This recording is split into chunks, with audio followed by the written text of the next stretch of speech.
6. 반드시 응답받는 다양한 기도법. 나는 영혼, 즉 잠재의식을 지휘하는 선장이자 운명의 주인이다. 내게 선택할 힘이 있음을 잊지 말자. 삶을 선택하자. 건강을 선택하자.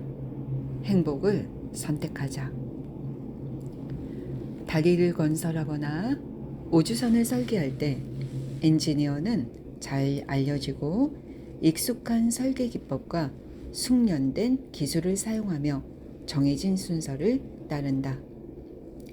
그래서 필요한 기법과 기술, 순서를 반드시 학습해야 한다. 삶도 마찬가지다. 삶을 다스리고 통제하며 지휘하는 데 필요한 기법과 기술, 그리고 순서가 있다. 먼저 이런 순서와 기법을 익혀야 한다.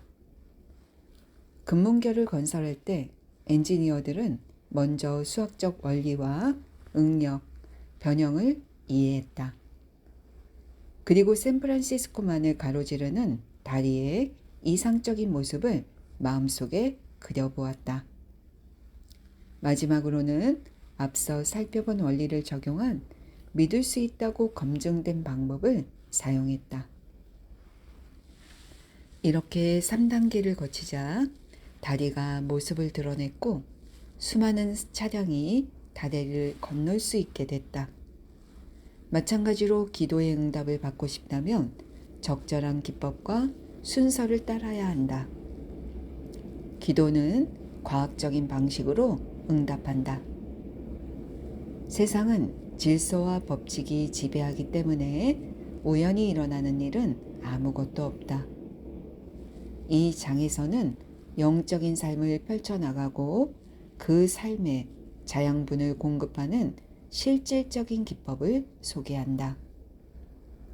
기도가 풍선처럼 공중에 둥둥 떠다니면 안 된다. 기도는 어딘가에 닿아야 한다. 그리고 기도를 통해 삶에서 무언가를 성취해야 한다. 기도에는 다양한 접근 방식과 방법이 있다. 이 책에서는 종교 의식 중에 이루어지는 형식적이거나 의례적인 기도는 다루지 않을 것이다. 예배 중에 바치는 기도도 중요하지만 이 책이 중점적으로 다루려는 기도는 종교적인 기도가 아니라 일상생활에 적용할 수 있고 나 자신과 다른 사람을 돕는데 효과적인 개인적인 기도이기 때문이다. 지금부터는 효과적이고 개인적인 기도법을 살펴보겠다. 기도란 성취하고자 하는 무언가를 명확하게 표현한 것이다. 기도는 영혼의 진정한 소망을 반영하기에 기도가 곧 소망이라고 볼 수도 있다. 마음속 깊은 곳에서 무언가를 원할 때 기도가 나오므로 기도는 삶에서 원하는 걸 드러낸다. 의에 줄이고 목마른 사람은 복이 있다. 그들이 배부를 것이다. 마태복음 5장 6절 말씀. 이 성경 구절은 기도의 참모습을 보여준다. 기도란 평화, 조화, 건강, 기쁨 등 인생의 축복에 대한 갈망을 효과적으로 표현한 것이다. 잠재의식을 원하는 결과로 채우는 종료 기법. 앞서 살펴본 바와 같이 효과적인 기도의 비밀은 잠재의식을 원하는 결과로 가득 채우는 데 있다. 잠재의식에 원하는 결과를 새기는 가장 쉬운 방법은 현재의식이 잠재의식에 협조하게 하여 잠재의식에 내 요구를 맡기는 것이다. 이를 종료 기법이라고 부른다. 이 기법은 꿈을 꾸는 것 같은 상태에서 가장 잘 통한다.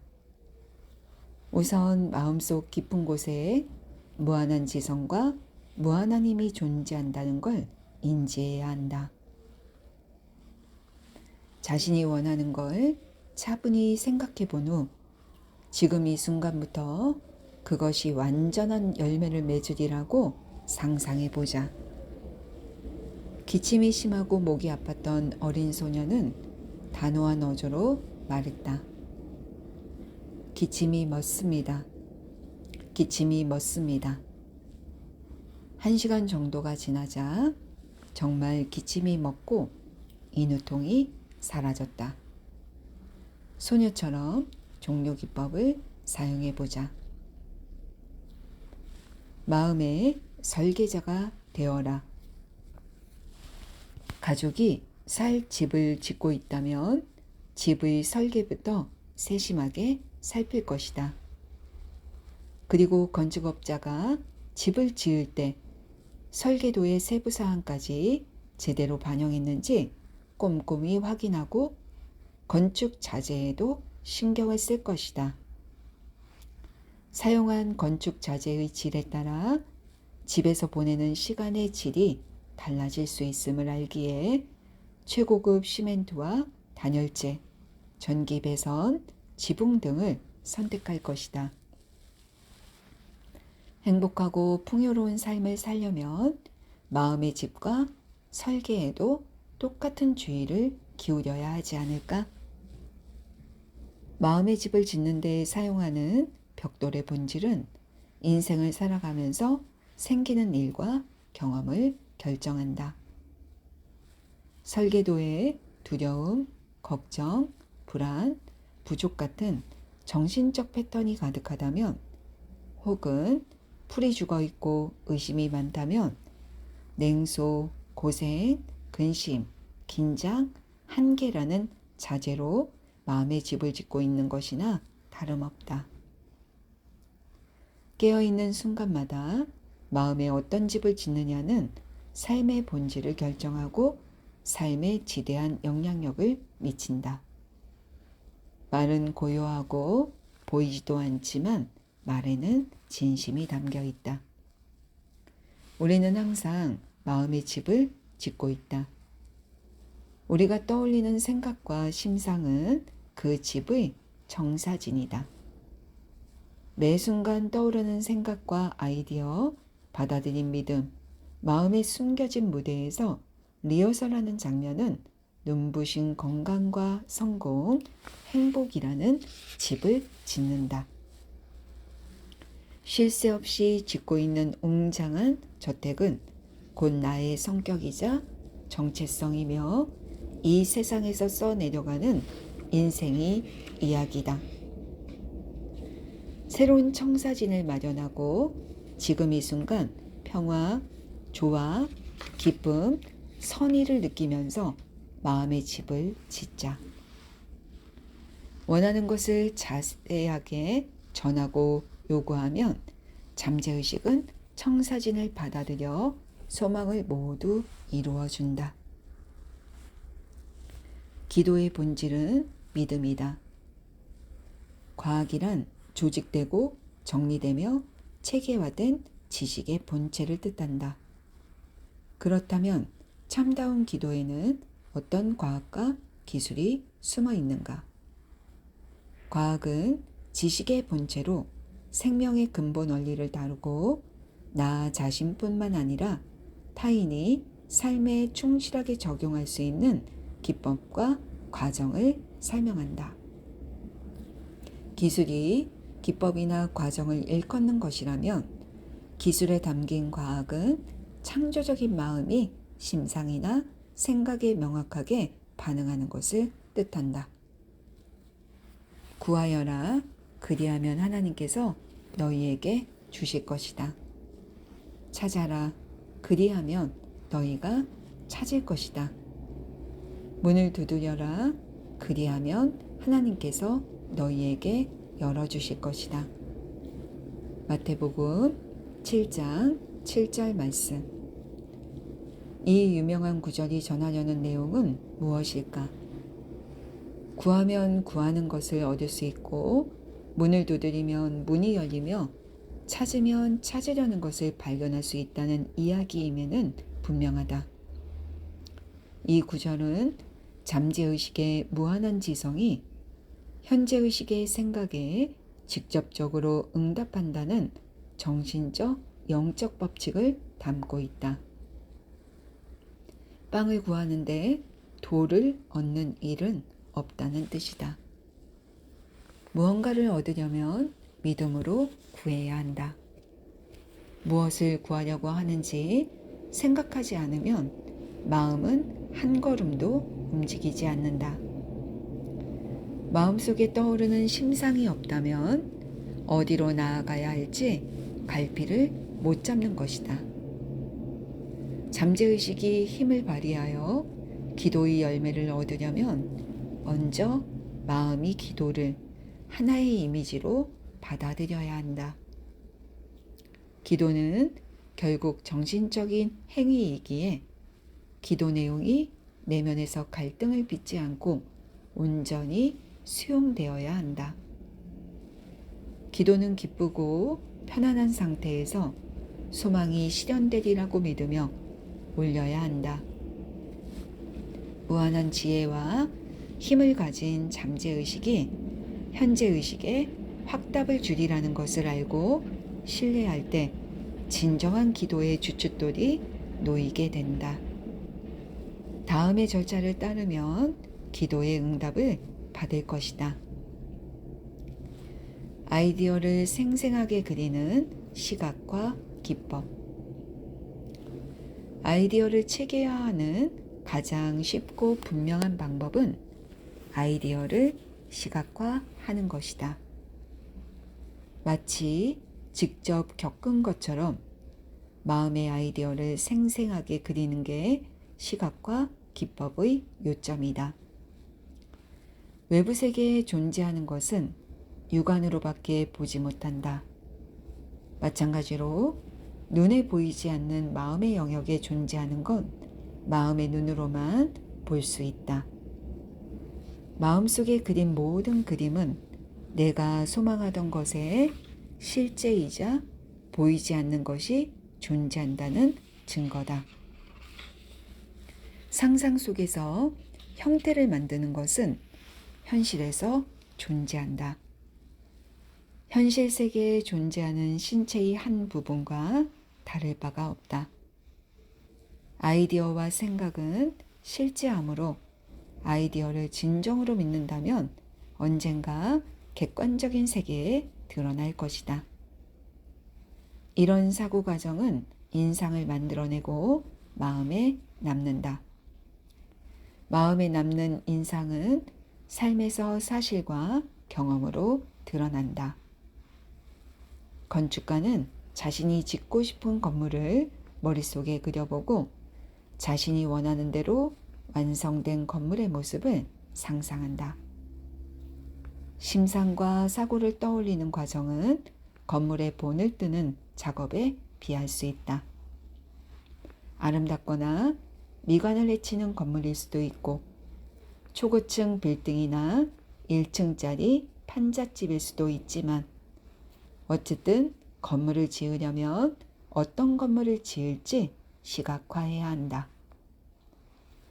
건축가의 심상은 도면 위에 투영되고 현장 담당과 인부는 필요한 자재를 모아 빌딩을 짓기 시작한다. 건축가가 그린 정신적 패턴에 건물이 완벽하게 부합해야만 작업은 끝이 난다. 나는 청중에게 말을 하기 전에 언제나 시각화 기법을 사용한다. 마음의 수레바퀴를 멈춘 후 잠재의식에 생각의 이미지를 보여준다.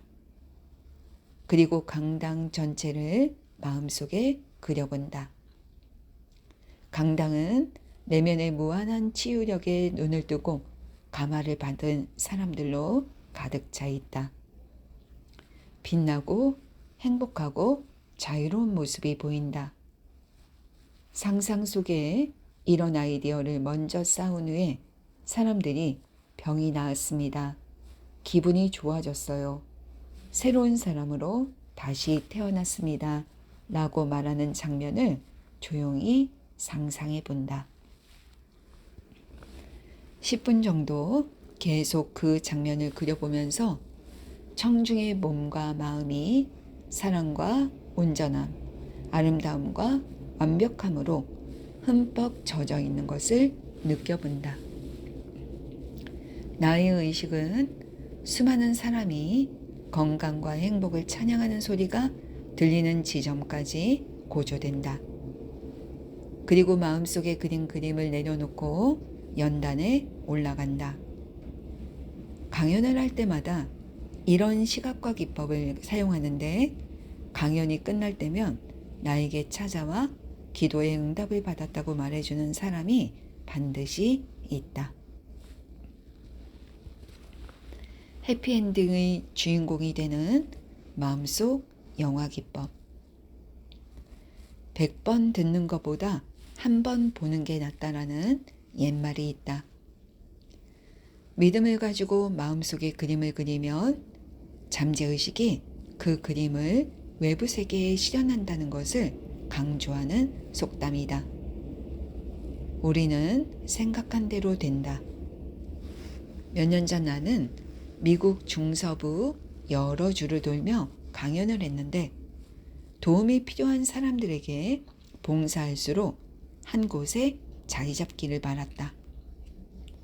여러 지역을 여행했지만 한 도시에 정착하고 싶다는 생각이 머릿속을 떠나지 않았다. 어느 저녁 워싱턴주 스포켄의 호텔방 소파에 누워 휴식을 취한 다음 나는 주의를 한 군데로 모아 마음을 차분하게 가라앉히고 수동적인 상태로 들어갔다.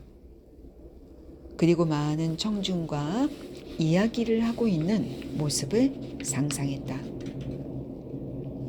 나는 청중 앞에서 이 자리에 설 수 있어서 기쁩니다. 오늘처럼 특별한 기회를 달라고 기도했거든요. 라고 말했다. 그리고 마음의 눈으로 상상 속의 청중을 보았다. 이 모든 게 현실적으로 느껴졌다. 배우가 되어 마음속에서 영화를 찍은 것이다. 마음속 영화가 잠재의식에 전달되어 그 나름의 방식대로 실현되리라는 생각에 마음이 뿌듯했다. 다음날 아침 잠에서 깨자 나는 마음이 편안하고 충만해짐을 느꼈다. 며칠 후 중서부 지역에 있는 한 단체 의장을 맡아 주지 않겠냐는 전화를 받았다. 나는 그 제안을 받아들였고 몇 년간 정말 만족스럽게 일했다. 방금 설명한 방법은 마음속 영화 기법이라고 불리기도 한다. 나는 독자나 청중으로부터 마음속 영화 기법을 써서 놀라운 결과를 얻었다는 내용의 편지를 수도 없이 받았다. 마음속 영화 기법은 부동산을 매매할 때 특히 효과가 좋다. 집이나 부동산을 매매할 계획이 있다면 일단 자신이 정한 가격이 쌍방을 만족시키는 가격이라고 스스로를 납득시켜야 한다. 이 작업을 마치고 나면 마음을 차분히 하고 긴장을 풀며 모든 것을 내려놓는다. 정신적 노력이 최소한으로 들어가는 졸리고 몽롱한 상태로 전환한다. 이제 수표를 손에 쥔 모습을 상상하고 즐거워하며 집이 팔린 사실에 감사하자. 그리고 마음속 영화를 자연스럽게 느끼면서 잠이 든다. 마음속 영화가 이미 객관적인 현실에서 실현된 것처럼 행동해야 한다. 그렇게 해야 마음속 영화에서 받은 인상이 잠재의식에 새겨진다. 그러면 무한한 지성은 그 부동산을 진정으로 사고 싶어 하고 가치를 누릴 줄 알며 거기서 번영할 수 있는 사람을 끌어당길 것이다. 마음속 깊이 흐르는 잠재의식의 물결은 매도자와 매수자를 한 곳에 모으고 믿음을 바탕으로 마음속의 그림을 현실화한다. 소망을 간단한 문장으로 집약하라. 찰스 보두앵은 프랑스 루소 연구소의 교수였다. 저명한 심리치료사이자 뉴 낭시 치유학교의 연구소장이기도 했다. 그는 졸리고 몽롱한 상태에 들어가는 것이 최소한의 노력으로 잠재의식에 인상을 남기는 가장 효과적인 방법이라고 했다. 나른한 상태에 진입하면 조용하고 수동적이며 수용적인 상태에서 아이디어가 잠재의식에 반영되고 전달되기 때문이다. 보두앵은 이렇게 말했다. 잠재의식에 아이디어를 주입하는 방법은 아주 간단합니다. 암시를 걸고 싶은 아이디어를 압축해 기억에 쉽게 새겨질 만한 간단한 문장으로 요약하십시오. 그런 후 자장가를 부르듯이 몇 번이고 반복하십시오. 몇 년 전 로스앤젤레스에 사는 젊은 여성이 오랫동안 계속된 가사소송으로 골머리를 앓고 있었다. 죽은 남편이 전 재산을 그녀 앞으로 남겼지만 전처의 자녀들이 유언 무효 소송을 걸었고 화해 신청을 거부했다. 그녀가 나에게 도움을 청했을 때 나는 보두앵 기법을 설명하며 기억에 쉽게 새길 수 있는 몇 단어로 현재의 소망을 집약해 보라고 했다. 그녀는 하나님의 섭리에 따라 일이 잘 마무리되었다 라고 요약했다. 잠재의식의 법칙에 따라 작동하는 무한한 지성이 조화의 원리에 따라 조화로운 결말을 가져다 주는 것을 의미했다.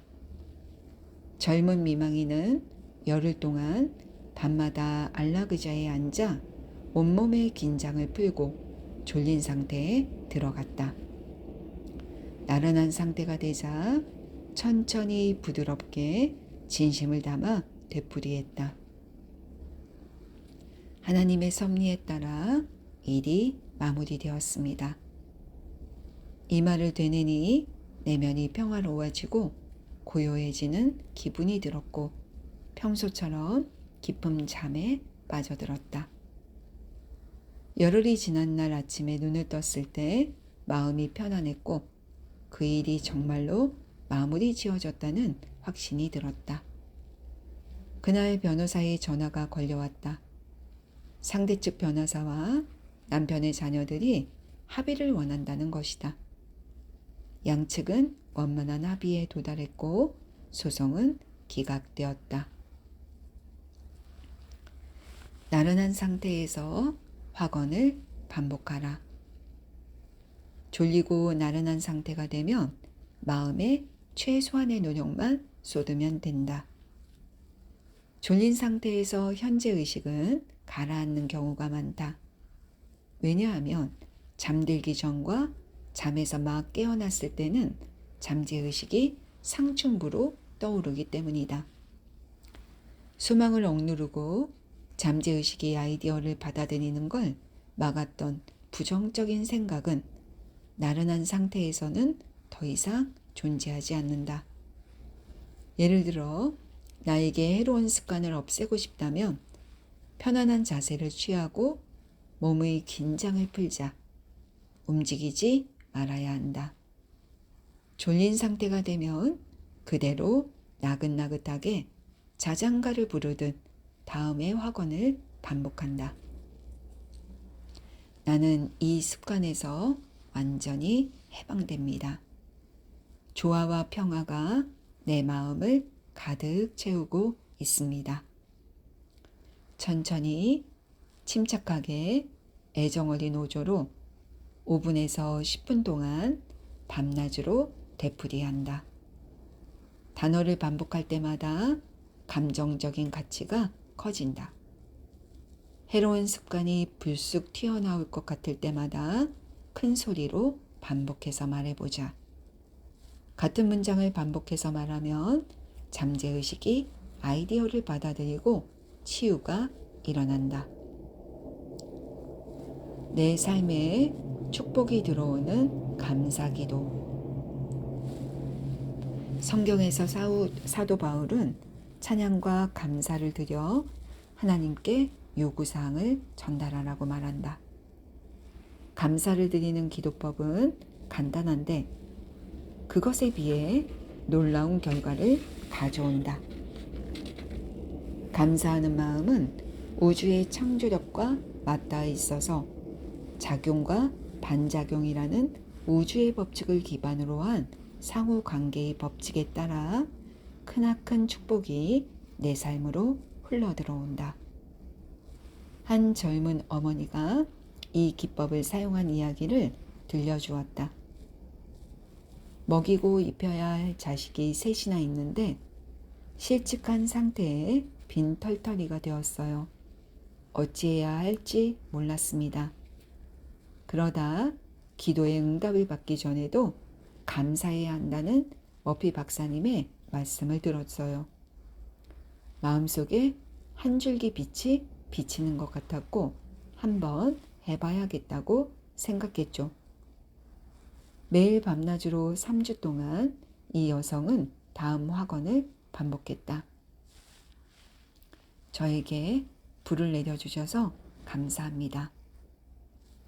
그녀는 감사하는 느낌과 분위기가 마음을 지배할 때까지 느긋하게 평화롭게 이 말을 반복했다. 무하나님의 창조적인 지성을 맨눈으로 볼 수는 없었지만 내면에 있는 무하나님과 지성의 말을 걸고 있다고 상상했다. 영적 인식이 가능한 마음의 눈으로 내면의 힘과 지성을 보고 있었던 것이다. 그러고는 돈, 먹을 것, 처지 등 부에 관한 자기 생각이 가장 큰 문제였음을 깨달았다. 이전에 얼마를 가졌느냐에 관계없이 자신이 가졌던 느낌과 생각이 곧 부의 실체로 이어진다는 걸 자각한 것이다. 감사합니다 라고 반복해서 말하다 보니 그녀의 마음은 잠재의식이 그 마음을 받아들일 수 있는 지점까지 도달했다. 그녀는 부족하고 궁핍하고 괴로워질 때면 감사합니다 라고 자주 말했다. 감사하는 태도를 유지하면 부에 관한 생각을 고칠 수 있다는 걸 알았다. 이 여성의 기도 이야기는 흥미롭게 이어진다. 기도를 시작한 직후에 그녀는 5년 동안 한 번도 만난 적 없는 과거의 고용주를 거리에서 마주쳤다. 전 고용주는 보수가 높고 책임감이 따르는 꽤 높은 직위를 제안했다. 심지어 첫 월급을 받기 전까지 생계를 꾸려나갈 수 있도록 가불도 해주었다. 저는 감사기도의 놀라운 힘을 평생 잊지 못할 거예요. 기적이 일어났으니까요. 생명의 원리에 순응하라. 기도할 때 다른 지방 사람들처럼 빈말을 되풀이하지 말아라. 마태복음 6장 7절 말씀. 이 구절의 의미를 얼마나 이해하느냐에 따라 확언의 효과는 달라진다.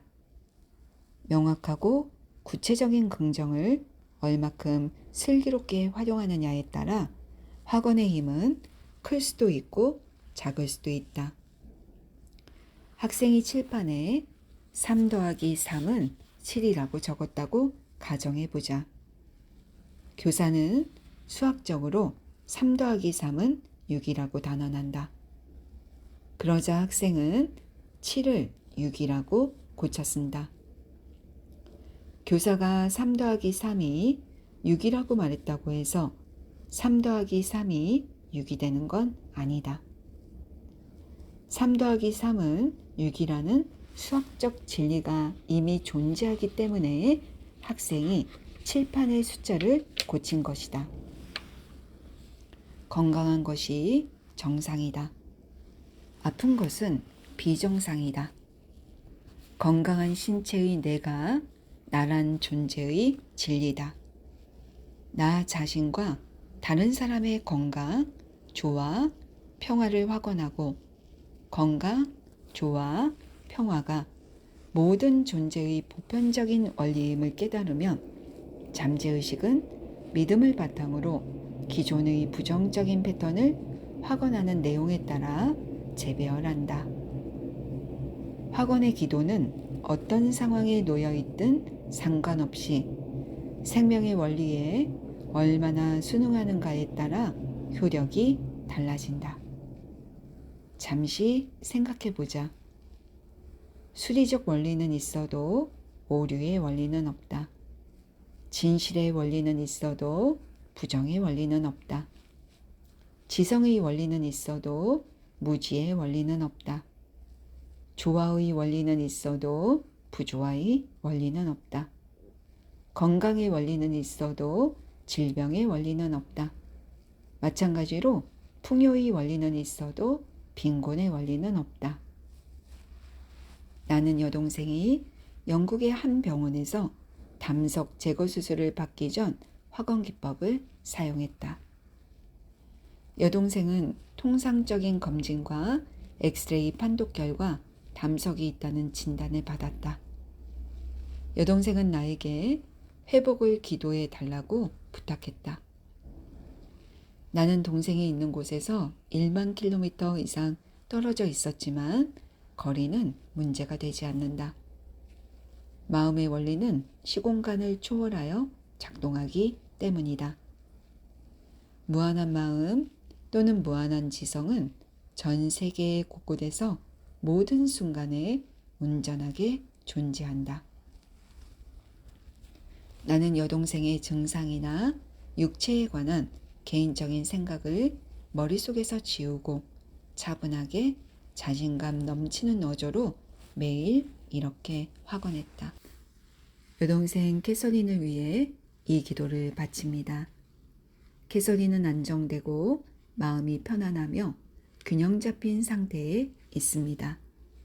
조화롭고 평온하며 침착합니다. 캐서린의 몸을 만든 잠재의식의 지성에서 치유력이 솟아나 완벽한 패턴에 따라 모든 세포, 신경, 조직, 근육, 뼈가 변하고 있습니다.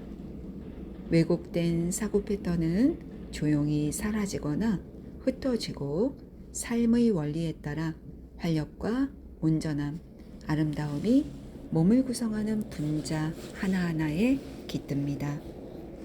캐서린은 이제 강물처럼 흐르는 치유의 물결을 받아들이고 몸을 맡겨 완벽한 건강과 조화, 평화로운 상태로 회복됩니다. 사랑과 평화가 넘치는 망망대해에 흐르는 치유의 물결은 캐서린의 몸을 타고 흘러 왜곡되고 추악한 마음의 이미지가 씻겨 내려갔습니다. 2주 후에 여동생은 다시 검사를 받았고 엑스레이에서는 더 이상 담석이 보이지 않았다. 의사는 캐서린이 놀랄 만큼 회복되었다면서 예정된 수술을 취소했다. 확언한다는 것은 그 내용이 맞다고 말하는 것이다. 반대되는 증거가 있어도 지금 말하는 게 진실이라는 태도를 유지하면 기도의 응답을 받을 것이다. 생각은 확언을 할 수 있을 뿐이다. 무언가를 부인하더라도 사실 부인하는 대상의 존재를 확언하는 것이기 때문이다.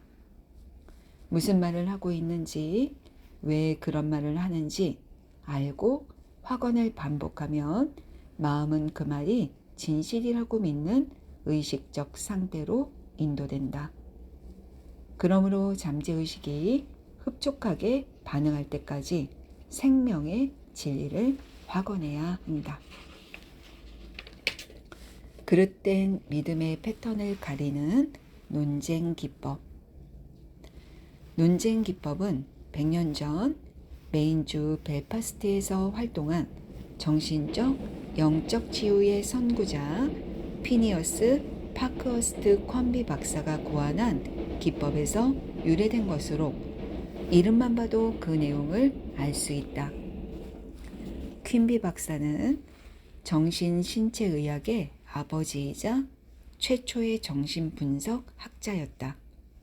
환자의 문제, 고통, 통증의 원인을 통찰하고 진단을 내리는데 뛰어난 능력을 갖춘 사람이기도 했다. 요컨대 성공적인 결과물을 낳은 퀸비 박사의 논쟁 기법은 영적 추론을 토대로 한다. 치료자는 마음 안에 있는 그릇된 믿음과 근거 없는 두려움, 부정적인 패턴 때문에 병이 생긴 거라고 자신과 환자를 납득시킨다. 치료자는 이 사실을 마음속으로 분명하게 깨달은 후 환자에게 병이나 불편한 느낌이 생긴 것은 왜곡되고 비틀린 사고가 몸에 나타났기 때문이라고 설명한다. 외적인 힘과 그릇된 믿음이 외부로 나타난 것이 병이기에 마음의 패턴을 바꾸면 병도 고칠 수 있다고 설득한다. 치료자는 환자에게 생각의 전환이 치유의 출발점이라고 알려준다. 또한 잠재의식이 신체와 기관을 창조했기 때문에 신체를 치유하는 방법을 알고 치유할 수 있으며 대화를 하는 지금 이 순간에도 치유가 일어나고 있다고 말한다. 질병은 마음이라는 법정에 병들고 불건전한 생각과 심상이 그림자처럼 들이우면 생긴다고 주장한다. 애초에 잠재의식이 신체의 모든 기관을 창조했기에 모든 세포와 신경, 조직의 패턴을 완전한 형태로 돌려놓는 치유력이 있다는 증거를 모아 주장을 뒷받침한다.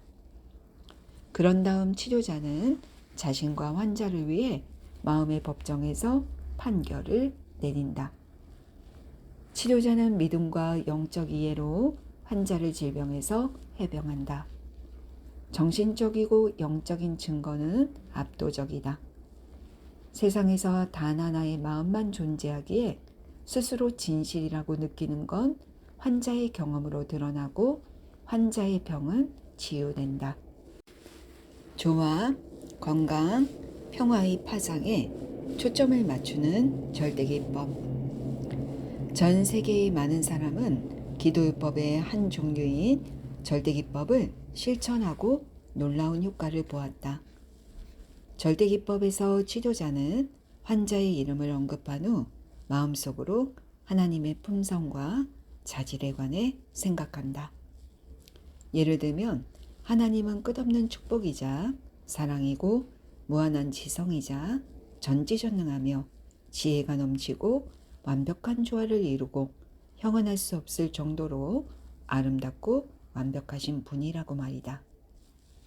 이렇게 생각을 이어가다 보면 현재의식이 새로운 영적 차원으로 끌려 올려진다. 하나님의 사랑으로 끝이 보이지 않는 바다가 자신이 기도해주는 환자의 마음과 신체에서 하나님의 자질에 반대되는 것을 모두 집어삼킨다. 치료자는 이제 하나님의 모든 힘과 사랑이 환자에게 집중됨을 느낀다. 생명과 사랑의 무한한 바다에서 환자를 괴롭게 하거나 성가시게 하는 모든 것이 완전히 씻겨 내려간다. 기도의 절대 기법은 최신 초음파 기술에 비유할 수 있다. 로스앤젤레스에서 실력이 좋기로 소문난 한 의사가 초음파 기기에 관해 설명해 준 적이 있다. 치료에 사용하는 초음파 기기는 높은 주파수의 음파를 강하게 발생시킨다. 비정상적인 조직이 있는 신체 부위에 고주파를 집중적으로 발산하면 고주파를 받은 세포는 반응한다. 하나님의 성품과 자질을 생각하면서 의식이 고조되는 그 주파수까지 조화와 건강, 평화라는 영적인 파장이 발산되고 이 파장에 초점을 맞춘 사람은 파장을 받아 반응한다. 이 기도 기법은 많은 사람에게 탁월한 효과가 있었다. 편협한 생각에서 벗어나라. 컴비 박사는 말년에 절대 기법을 종종 사용했다. 그가 남긴 글 중에는 다리를 저는 사람을 걷게 한 일화가 나와 있었다. 어느 날 컴비 박사는 다리를 저러 침대에서만 생활하는 나이든 여성에게서 방문해달라는 요청을 받았다. 그는 노인이 너무 편협하고 옹졸한 생각에 갇힌 나머지 자리에서 일어나 걸을 수 없게 되었다고 진단했다. 사실 여성은 두려움과 무지라는 무덤에 갇혀 살고 있었다. 그녀는 성경 말씀을 곧이곧대로 받아들인 탓에 두려움에 빠졌다. 콤비 박사는 말했다. 이 무덤에는 사슬을 끊고 굴레를 깨뜨리고 죽은 자 가운데서 살리는 하나님의 힘이 임재하십니다. 예를 들어 노인은 다른 사람에게 이 돌로 빵이 되라고 해보시오 라는 성경 구절을 해석해 달라고 했다. 여기서 돌은 그 돌이 아니라 성경 말씀을 의미하는 것이었지만 노인은 그래서 배를 채워줄 빵은 어디에 있냐고 되물었다. 퀸비 박사는 그녀가 성경 구절의 의미를 바르게 해석하지 못해서 마음이 어수선하고 정신이 혼탁해졌으며 두려움에 휩싸여 걷지 못하는 것이라고 진단을 내렸다. 마음의 짐 때문에 몸이 무거워지고 축축 처지며 결국 마비가 온 것이다.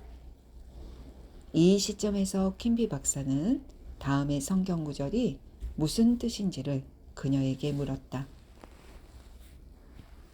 예수께서 그들에게 말씀하셨다. 나는 잠시 동안 너희와 함께 있다가 나를 보내신 분께 간다. 그러면 너희가 나를 찾아도 만나지 못할 것이요 내가 있는 곳에 너희가 올 수도 없을 것이다. 요한복음 7장 33절에서 34절 말씀. 그녀는 예수께서 천국에 가셨다는 뜻이라고 답했다.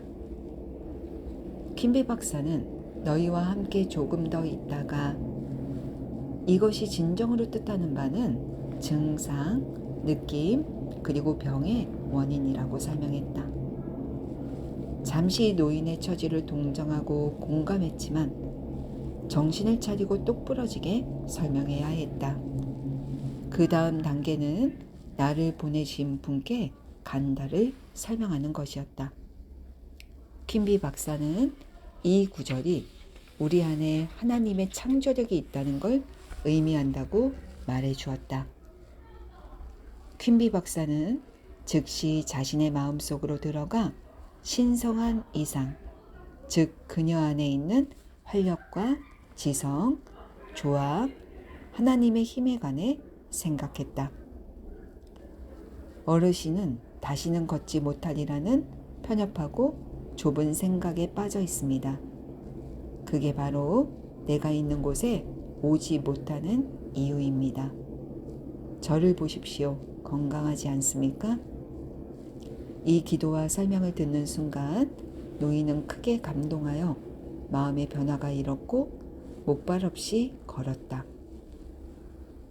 킴비 박사는 노인의 사례가 여태까지의 경험 중 가장 특별한 치유라고 덧붙였다. 오류에 빠져 있던 사람에게 생명과 진리를 가져다 준 건 죽은 자들 가운데서 살리시는 것과 다름없었다. 퀸비 박사가 그리스도의 부활을 인용하여 그리스도를 건강에 빗대자 강력한 효과가 일어났다. 또한 노인이 받아들인 진리는 공포와 무지, 미신이라는 돌을 치운 천사라고 설명했다. 요한복음 11장 41절 말씀. 그러고 나니 하나님의 치유력이 발산되었고 그녀의 몸을 온전하게 만들었다. 믿을수록 효과가 커지는 명령기법. 말의 힘은 그 말에 깃든 느낌과 믿음에 따라 달라진다. 세상을 움직이는 힘이 우리를 대신해서 세상을 움직이고 우리의 말에 힘을 실어준다는 것을 알 때 자신감과 확신은 더욱 커진다. 이미 힘이 존재하기에 다른 힘을 더할 필요가 없는 것이다. 그래서 고군분투하거나 강압이나 무력으로 밀어붙이는 등의 정신적 싸움은 없어야 한다. 한 젊은 여성은 데이트하자고 쉴 새 없이 전화하면서 부담을 주는 남성에게 명령기법을 사용했다. 아무리 말을 해도 그의 마음을 쉽게 굽히지 않았다. 급기야 그가 직장에까지 찾아오기 시작하자 여성은 과감하게 결단을 내렸다.